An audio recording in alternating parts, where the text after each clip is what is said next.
Hello, hello, my friends. AmyR here with Prairie Paper and Ink. Welcome back to my face and my card making space. And a shaker card. Pretty Pink Posh's June release. Fabulous. Fabulous. I'm running out of descriptive words and a chef's kiss that I use for pretty much everything. You know? It's really good. And I was inspired for today's card by the package. Now I can't even find it. Grew legs. There it is. A package of bling, technically shaker bits. I've done videos like this in the past where I've literally been inspired by like an embellishment, like the color combo or whatever. And these little ones that are part of the new release are just, yeah, the pinky orange combo. So I went with that and I made a shaker card and managed to add a couple types of splatter, all the things. So first off, the new release will be listed and linked in the description box below the video, along with everything else I used to make this card. That will be down below. And my links are affiliate links. That means that if you click on one of my links and end up placing an order, I do get a little kickback from that at no extra cost to you. That is what helps, keeps the lights on, pays the bills, etc. And yeah, shaker card, fun. So I think that's enough chatter from me. Let's just get into actually making this card. This color combo is so very summer. Love it. Okay, first off, I did all my die cutting. I thought I would show this because this is how I'm going to make it a shaker. So this is the sand bucket shaker die set, which it's adorable. So there's the outline with the piercing detail, and then there's two kind of narrower wafer dies. So I put those in place, and this will die cut the frame that will create like the top of my shaker window. So it's got the frame, and then it's got the stitching detail all down the center of it. Just, you know, a very pretty pink Posh sort of a thing. And then I'm die cutting a second piece of white cardstock with just the outline with the piercing detail without those two little inner pieces there. So this will create the back of my like shaker element here. Like this will create my little bucket. And then I need a piece of acetate. You could do this in different ways. I've just got a piece of acetate here, and I am going to run this through with the wafer die. I'm going to put my metal shim in this sandwich for my Anna Griffin Empress machine to give a little extra pressure. Sometimes it helps to put like a piece of copy paper or even cardstock between the cutting plate, the acetate, and the wafer die, because die cutting acetate is finicky. Even this way, it didn't die cut fully. However, as you can see, I just took my scissors and I'm not even really cutting. I'm just kind of almost like gliding them, and it just breaks that final little bit.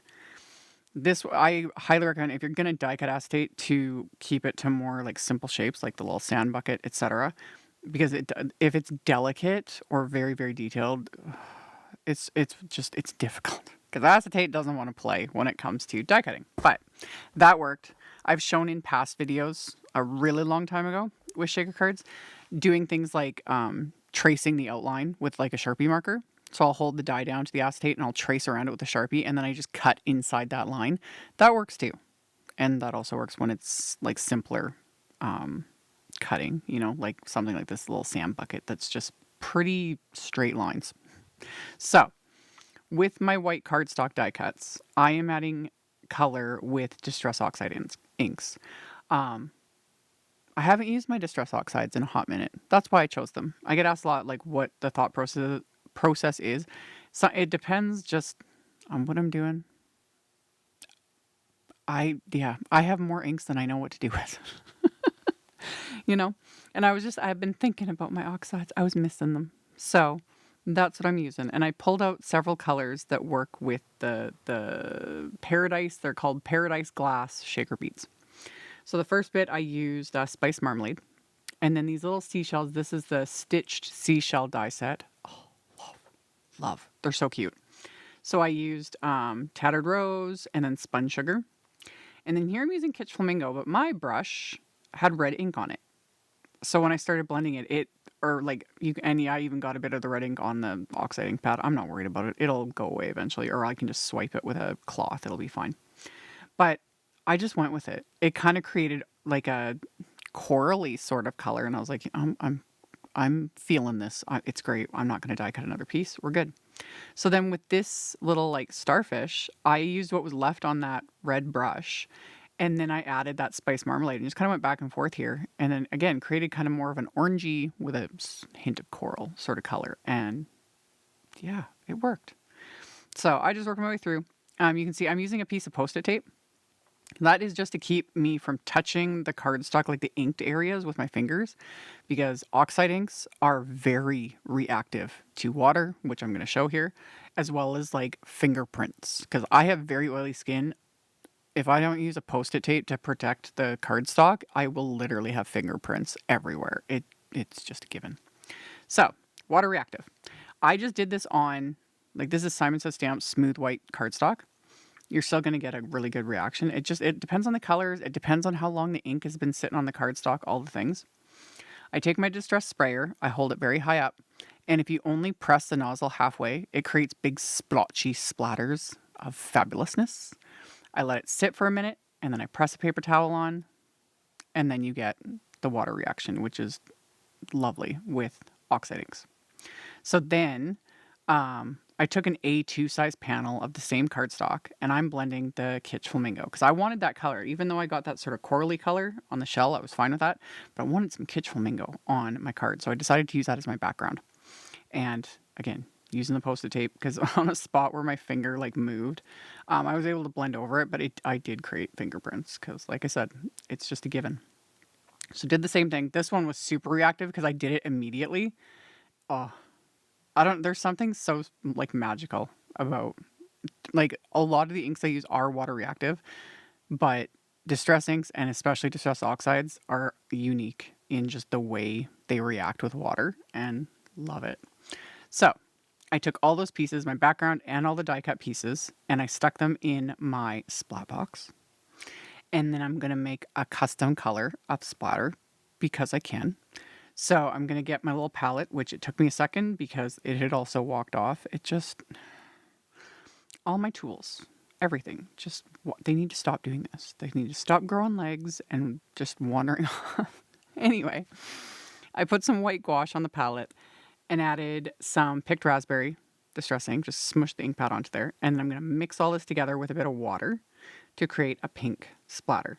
Now, on camera, some of it doesn't show up, especially on like the little shovel there.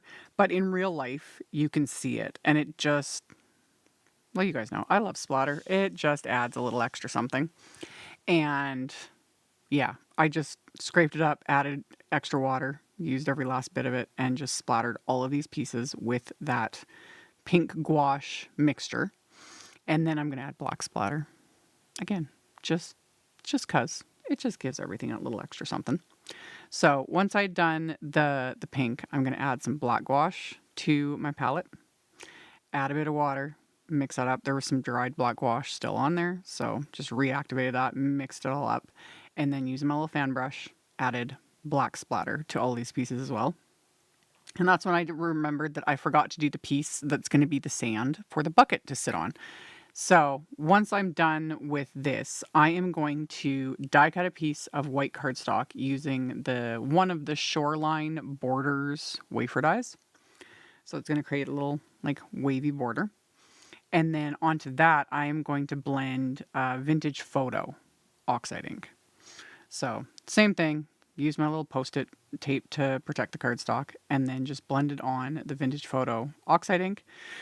And then I'm going to do the same thing with the spray bottle, holding it high up, pressing it halfway to get the splotchy, splattery goodness, and then press a piece of paper towel onto it to pick up the little drops of water and create that water effect. And then off camera, I also splattered it with the black splatter. I didn't bother using the pink on this, but I did add the black because, everything's got to go together. So added the water. Love it. So now we are going to make the actual shaker. When it comes to adhering acetate, I will avoid liquid glue as much as possible, personally. I don't think it holds very well. And I don't like working with liquid glue and acetate. It oozes everywhere. It takes forever to dry and it doesn't bond. Like liquid glue doesn't bond with plastic. So I prefer using a really strong, what I call a dry adhesive, either red line tape, which is what I'm using today, or like score tape. That works great too. This is 1/8 inch wide red line tape. This stuff is strong. So strong. I love it.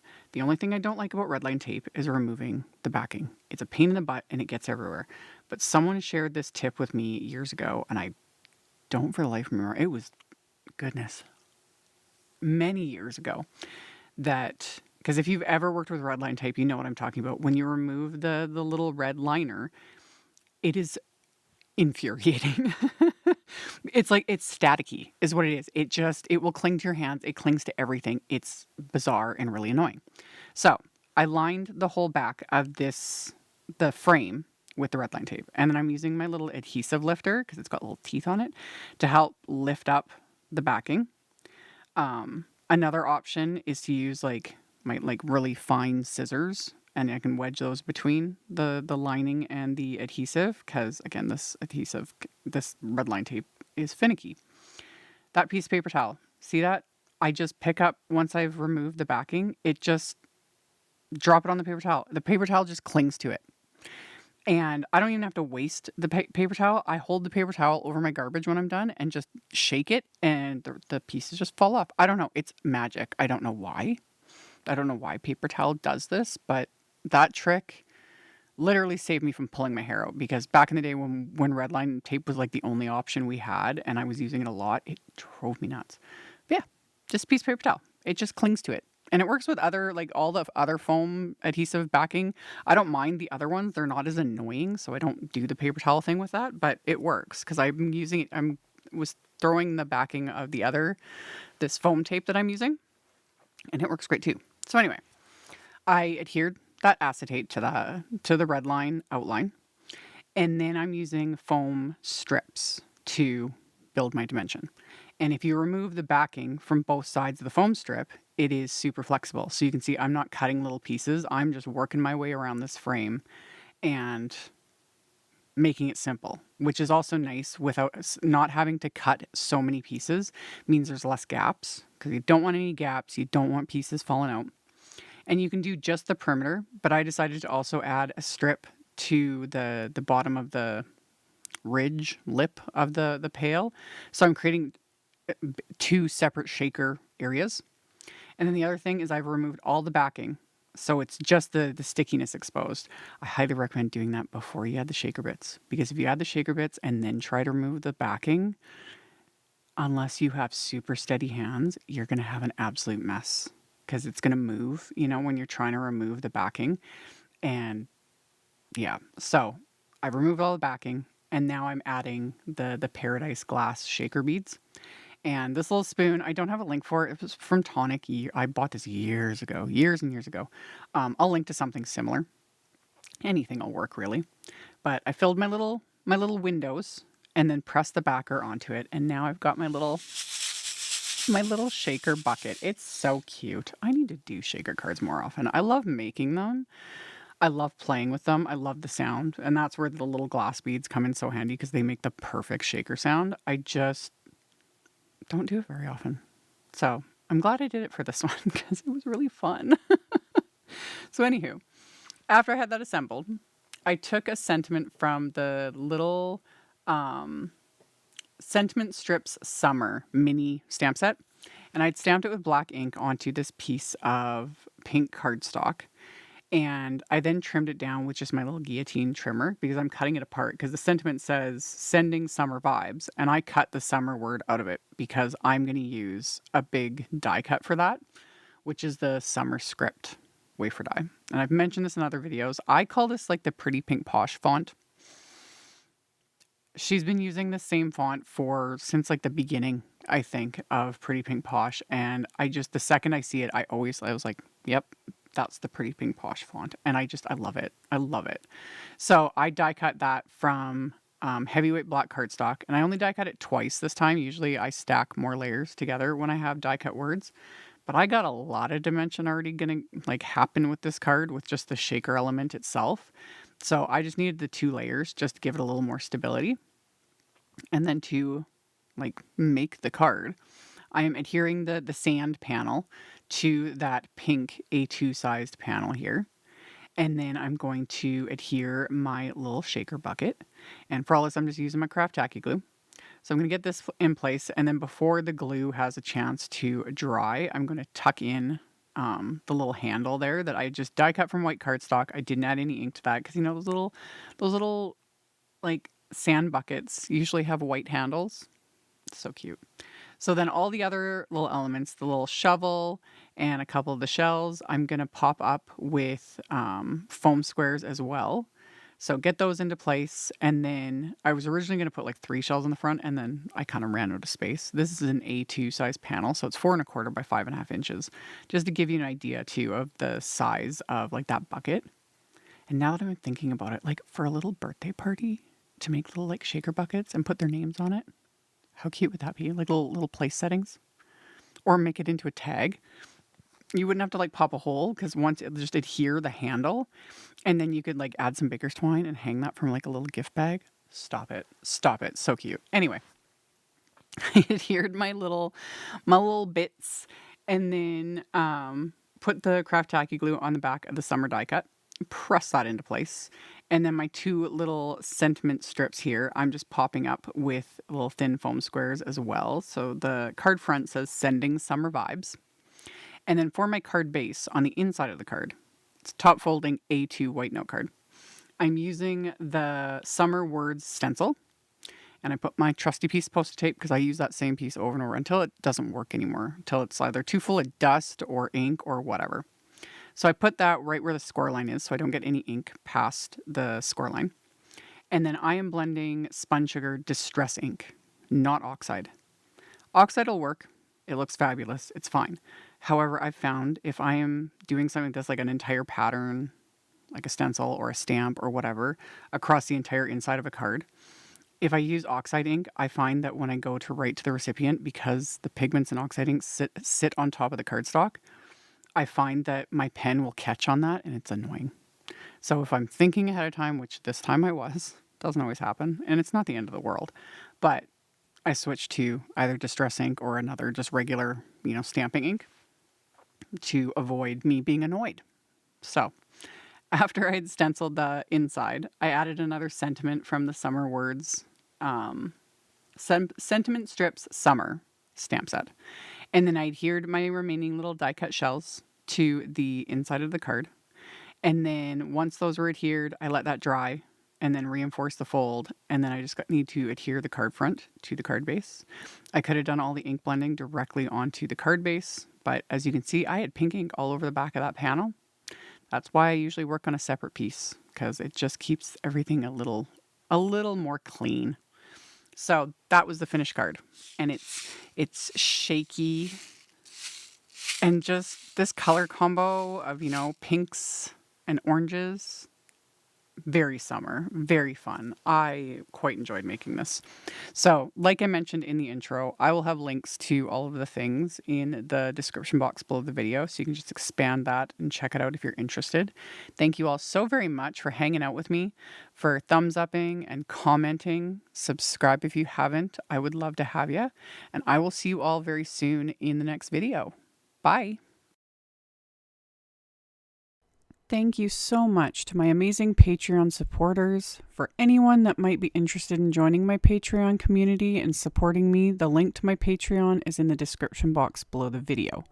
For everyone else, as always, thank you all so much for taking the time to watch my videos, for thumbs upping, commenting, subscribe if you haven't. I'd love to have you. And here's a couple other videos for you to check out in case you missed them. Bye!